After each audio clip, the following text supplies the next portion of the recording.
কিছু কিছু আমরা অনেক রিভিউ দেখেছি, গানটা অনেক ফেমাস হয়েছে, অনেক সুন্দর যেহেতু। তো হ্যাঁ, অনেক রিভিউ যে ভালো লেগেছে, গানটা যেহেতু অনেক সুন্দর। যারা বাংলা ভাষাও জানে না, এসব ইংলিশে, ইউরোপের মানুষ তো বাংলা বোঝে না, ওরাও এই মুভির গান নিয়ে, টিজার নিয়ে, ট্রেইলার নিয়ে রিভিউ দিচ্ছে। একজন বাংলাদেশি মানুষ হিসেবে আপনাদের এটা কেমন লাগে? অনেক ভালো লাগছে যে আমাদের বাংলাদেশটা ফেমাস হচ্ছে একটা সুন্দর একটা মুভির মাধ্যমে। তো ওই জিনিসটা অনেক ভালো লাগতেছে। আগে মানুষ চিনতই না বাংলাদেশেই মুভি দেখতো, এখন শাকিব খানের সিনেমা ইউরোপেও চলে, এটা কি জানেন? হ্যাঁ, এটা অনেক নিউজে জানা হয়েছে। যেমন প্রিয়তমার থেকে শুরু হয়েছে ইউরোপে, যেমন এই মুভিটা এখন একসাথে সামনের পরের সপ্তাহে সম্ভবত পৃথিবীর, এটা হিন্দি উর্দুতে ডাবিং হবে এই বরবাদ মুভিটা। তারপর আগে তুফান মুভিটাও পাকিস্তানে উর্দুতে ডাবিং করে রিলিজ দেওয়া হয়েছে, ভারতে হিন্দিতে ডাবিং করে রিলিজ দেওয়া হয়েছে। এই জিনিসগুলো জেনে আপনি একজন বাংলাদেশি মানুষ হিসেবে কেমন লাগতেছে বলুন তো? হ্যাঁ, অনেক ভালো লাগতেছে জেনে যে না, মুভিটা অনেক ফেমাস হচ্ছে।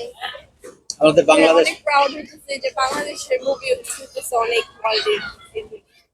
একটা সময় তো ছিল শাকিব খানের মুভি নিয়ে টোল হইতো, যে শাকিব খানের সিনেমা দেখে রুট লেভেলের মানুষরা, হাই সোসাইটি শাকিব খানের মুভি দেখে।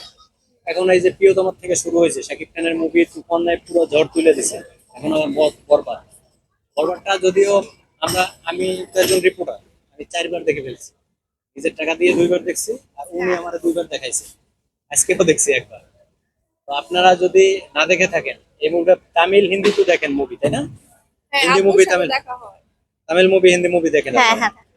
তো এই মুভিটা আপনাদের মতো যারা আছে বর্তমান জেনারেশনের মানুষ, এরা যারা এখনো দেখতেছি, এর আমরা অনেক মানুষের ইন্টারভিউ নিয়েছি, তোমরা বলছে যে এই বরবাদের মতো মুভি যদি হয় বাংলাদেশে, তাহলে আমাদের হিন্দি মুভি, তামিল মুভি আমাদের দেখার দরকার নেই, আমরা বাংলা মুভি দেখবো।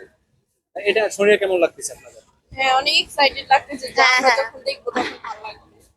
তখন এই যে আমার কথার সাথে মিলে কিনে মিলেই নেবেন, যে আমি কি আসলে, আমরা 4বার দেখে ফেলাইছি, এখন বুঝেন মুভি হ্যাঁ, যদি হ্যাঁ। ভালো না হইতো। হ্যাঁ, অবশ্যই রিভিউ অনেক এসেছে যে মুভিটা আসলে অনেক সুন্দর, অনেক হিট হয়েছে ওয়ার্ল্ড ওয়াইড, সো ওই হিসেবে তো অবশ্যই ভালো।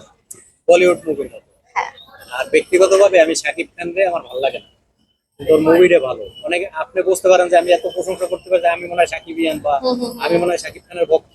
আমি আসলে ওর পছন্দই করি, ব্যক্তিগতভাবে আমার ভালো লাগে, হ্যাঁ, বুঝতে পারছেন? কিন্তু এর মুভিটা ভালো, তুফান মুভিটা, এই মুভিটা তুফানের চাইতে অনেক ভালো, হ্যাঁ। বুঝতে পারছেন? তো এখন আপনারা দেখবেন হ্যাঁ, হ্যাঁ, আমরা মোবাইলে। দেখবো। এখন তো হয়তো টিকিট নাই, এটা টিকিটের হ্যাঁ, সংকট ছিল। হ্যাঁ। আমরা খুব শীঘ্রই আমরা একটা ফ্যামিলি মিলে একটা ফ্যামিলি ট্রিপ নিয়ে দেখবো মুভিটা, আমাদের সবারই অনেক ইচ্ছা আছে। ইচ্ছা আছে মুভি দেখতে। আচ্ছা, এই মুভিতে একটা ডায়লগ আছে, ওই ডায়লগটা জানেন আপনারা? না, জিল্লু, এটা ভাইরাল হয়েছে ডায়লগ, জিল্লু। ঠিক একটা বলতে পারি না। ওটা বলতে পারেন না না? এই যে একটা পোস্ট দেওয়া আছে, এটাও ভাইরাল, দেখছেন? ভাইরাল পোস্ট হ্যাঁ, ভাইরাল করছে। দেখছেন? হুম। এরকম একটা পোস্ট দিবেন আপনারা দুইজন একসাথে, ওটার পোস্টারের সাথেই তো আছেন, শুধু আঙুলটা এরকম রাখবেন। হ্যাঁ, ওকে। এরকম একটা এরকম একটা পোস্ট দেন, দাও। দুইজন একসাথে একসাথে, এটা। আচ্ছা, যাই হোক, ঠিক আছে, আপনাদের অনেক ধন্যবাদ, হ্যাঁ, অনেকক্ষণ কথা আপনাকেও বললাম, অনেক ধন্যবাদ। ভালো লাগলো। আচ্ছা, আমি যাদের ইন্টারভিউ নিই